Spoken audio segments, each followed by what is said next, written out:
भगवान शंकर स्वयं परीक्षा लेने गए। सती जी भी स्वयं परीक्षा लेने गई थी भगवान की, तो शंकर जी भी परीक्षा लेने गए। ब्रह्मचारी के वेश में गुफा के द्वार पर पहुंचे, सवेरे सवेरे का समय।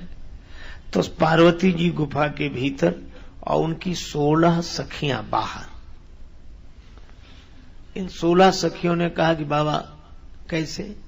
ब्रह्मचारी बाबा कैसे? बस दर्शन करना चाहता हूं। महाराज क्या दर्शन करोगे? तपस्या में अस्थि मात्र हुए रहे हो शरीर। तब तो और अच्छा है, आनंद पूर्वक दर्शन करूंगा।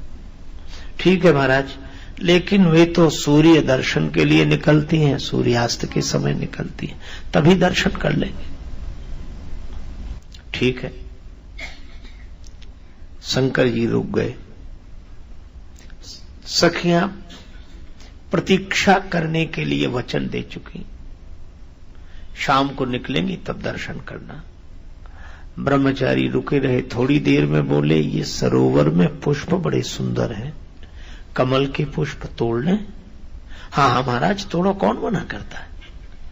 ब्रह्मचारी ने जल में प्रवेश किया, एक पुष्प तोड़ा, दूसरे के लिए हाथ बढ़ाया, तीसरे में डूबने लगे। अरे मुझे तैरना नहीं आता, मैं तो डूब रहा हूं, कोई बचाओ कोई बचाओ। तो सखियां दौड़ी, नहीं नहीं नहीं नहीं, तुम लोग मेरा स्पर्श मत करना, मेरा ब्रह्मचर्य नष्ट हो जाएगा, मुझे मर जाने दो।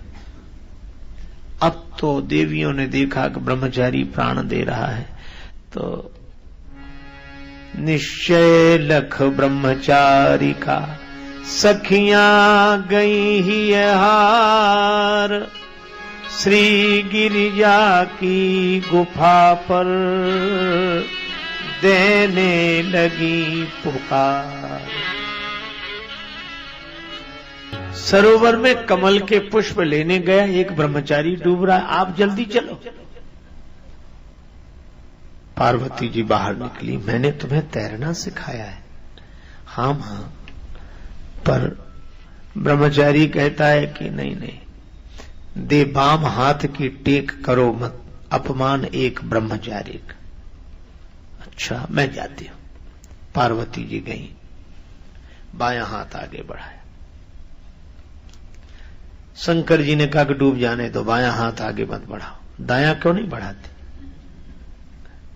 पार्वती जी ने कहा कि दायां हाथ तो मैं अपने पति के निमित्त अर्पित कर चुकी हूं। शंकर जी ने कहा तो जाओ, स्वार्थ देखो, फिर मुझे मरने दो, जाओ। अब पार्वती जी ने सोचा कि मैं करूं क्या। अंत में निश्चय किया, भगवान शंकर परमार्थ के लिए गंगा जी को सिर पर रखते हैं, परमार्थ के लिए सर्पों को गले का आभूषण बना के रखते हैं, और मैं स्वार्थ में इतनी अंधी हो जाऊं।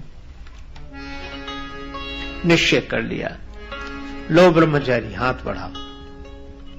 दायां हाथ आगे बढ़ाया, ब्रह्मचारी ने हाथ पकड़ लिया, बाहर निकाल लाई। सखियों से कहा चिता बनाओ, मैं जलकर भस्म होऊंगी। अब सखियां बहुत दुखी, भस्म न हो मां।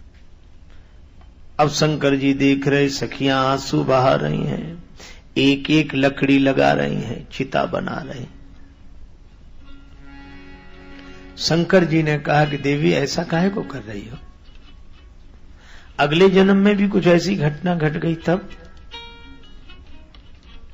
पार्वती जी ने कहा कि फिर उस ब्रह्मचारी को बचाऊंगी और अपने प्राण दूंगी, उससे अगले जन्म में वैसा ही करूंगी। कब तक? जन्म कोटि लगी रगर हमारी, 1 करोड़ जन्म तक मेरा यह निश्चय है। शंकर जी ने कहा ठीक है, अब अग्निदान का समय सन्निकट आया, आयो समय विनीत, जब अग्निदान को सन्निकट, तब ब्रह्मचारी के भेष में भय भूत भावन प्रकट। शंकर भगवान प्रकट हो गए। पार्वती जी ने देखा, चरणों में सिर रख दिया।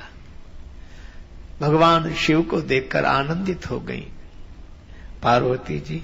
शिव जी ने मुस्कुराकर कहा, पानी ग्रहण तो पानी में ही हो गया, पानी ग्रहण तो पानी में ही हो गया, रही विधि वह भी समय आने पर पूरी हो जाएगी। शंकर जी ने स्वयं परीक्षा लेकर आश्वस्त किया माता पार्वती जी को, और शिव जी अपने स्थान पर आ गए।